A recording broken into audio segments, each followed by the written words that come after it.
اہل بیت سے مانگیے ان سے۔ الحمدللہ میں ایک جملہ عرض کر دوں، اس دفعہ مجھے نیابت ظاہر ہے امریکہ میں بڑی مشکل سے ملتی ہے نیابت، ہم طالب علم حج پہ جاتے ہیں تو نیابت نخرے کرتے ہیں لوگ، کرا لیتے ہیں حج، پھر پیسے نہیں دیتے، تو میں نے اس دفعہ نیابت کی امام حسن عسکری علیہ السلام۔ کیا کہنا کائنات کے شہنشاہ کا، جس نے حج کے قبول ہونے، حج کے مکمل ہونے سے پہلے ہدیہ عنایت کیا۔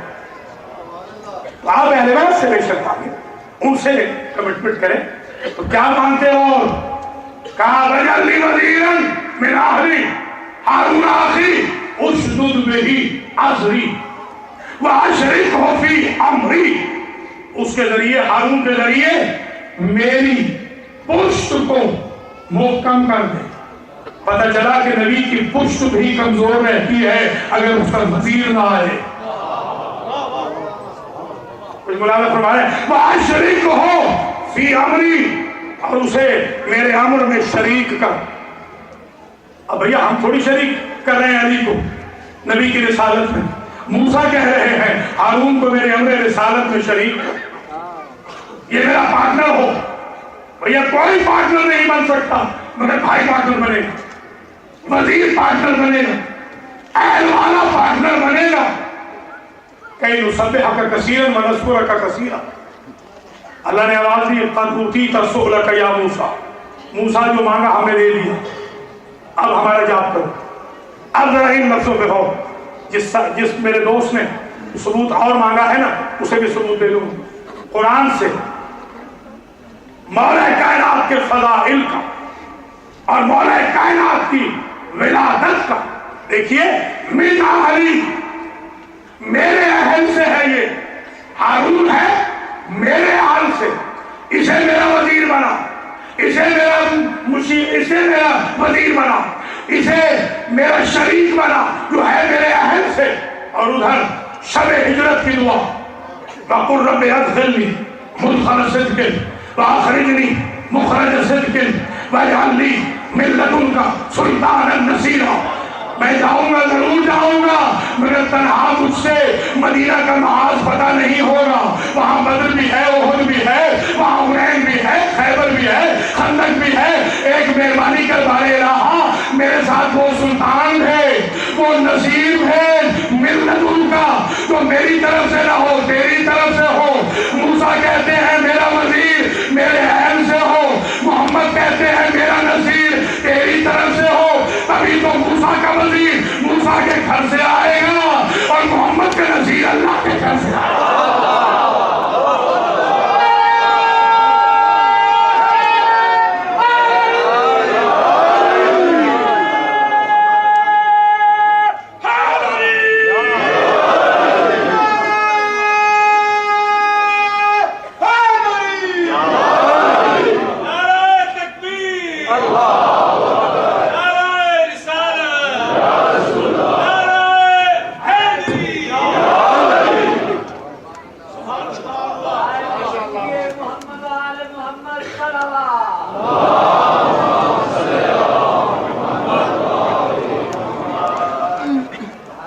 عجیب بات یہ ہے کہ میرے بھائیوں نے ایک ابھی میں نے حال ہی میں کتاب تیار کی ہے سیرت الرسول، اس میں میں نے کچھ حوالے دیے ہیں، تو اس میں ایک حوالہ بڑا عجیب ہے کہ حضرت عکاشہ ابن محض رضی اللہ تعالی عنہ، جن کی کنیت ہے ابو دجانہ، یہ تحفۃ العوام میں لکھا ہوا ہے حرز ابی دجانہ، جادو کا جو توڑ ہے حرز ابی دجانہ، یہ صحابی رسول ہیں، بوڑھے ہیں، تقریباً 80-83 سال کی عمر ہوگی۔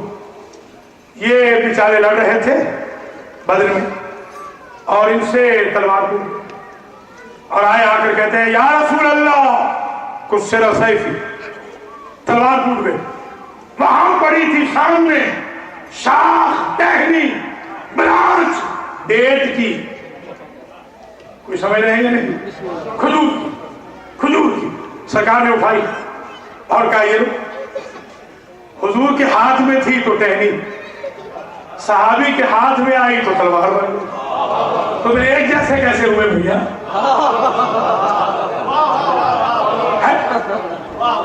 سبحان اللہ، خدا کی قسم ہم صحابہ کرام کے بھی فضائل مولا کائنات کے ذیل میں پڑھتے ہیں، کیوں نہیں پڑھتے؟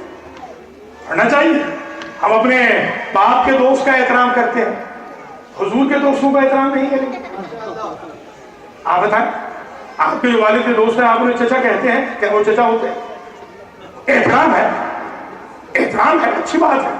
خاص طور پہ ہمارے حیدرآباد میں وہاں تو بزرگ کو کہتے ہی چچا، جی ہاں، بزرگ کو وہاں کہتے ہی چچا، یعنی وہاں رشتوں سے پکارتے ہیں، ادب ہے، یہ کلچر ہے، اچھی چیز ہے۔ ہمارے اہل پنجاب میں بھی یہ چیز میں نے دیکھی ہے کہ احترام سے، ریسپیکٹ سے۔ آپ ایمان سے بتائیں، ہم اپنے کمیونٹی کے بزرگ کا احترام کرتے ہیں، تو آپ کیا سمجھتے ہیں کہ جو حضور کے بزرگ ہیں، آپ بتائیے کیا ہم ان کا احترام نہیں کریں گے؟ کیسے نہیں کریں گے بھائی؟ ہم کرتے ہیں۔ حضرت عمر ابن الجموع رضی اللہ تعالی عنہ، یہ وہ صحابی ہیں جو میدان احد میں دفن ہیں۔ میں ان کی زیارت پڑھاتا ہوں، کم لوگوں کو پتا ہے ان کا، یاد ہے نا؟ ان کی میں زیارت پڑھاتا ہوں، باقاعدہ سلام کرواتا ہوں، اس لیے کہ یہ بڑے باوفات تھے، یہ بیچارے ہینڈی کیپ تھے، ان کی ٹانگیں نہیں تھی، لکڑی کی ٹانگیں تھی۔ اندازہ لگائیے، لکڑی کی ٹانگیں، اور وہ ہاتھ کا مائرکہ ہونے جا رہا تھا، اور ٹروپس قطار اندر قطار، فوج در فوج مدینہ سے نکل رہے تھے، اور یہ چوراہے پر کھڑے ہو کر حسرت و یاس کی آہیں بھر رہے تھے۔ حضور نے کہا کیوں پریشان ہو؟ عمر ابن الجموع کہا سرکار کاش کہ میں ہینڈی کیپ نہ ہوتا، تو آج میں بھی چل، مجھ پہ تو جہادی ساکت ہے۔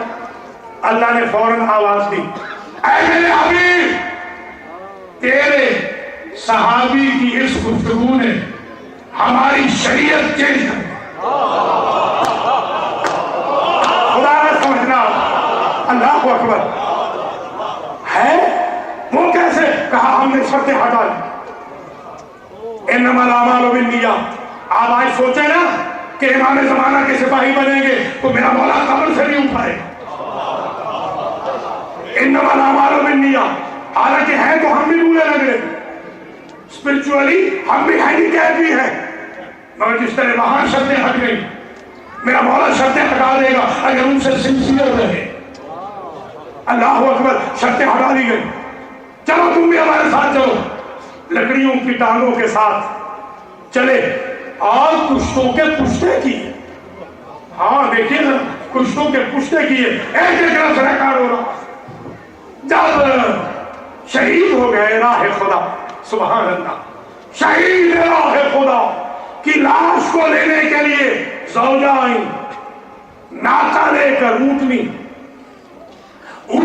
پر لاش رکھی۔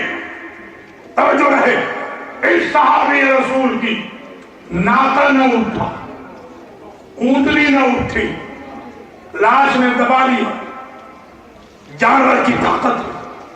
حضور سے کہا سرکار آپ نے تو اجازت دی تھی۔ حضور کا جملہ بھی بڑا عجیب ہے، عربی کا ترجمہ کر رہا ہوں۔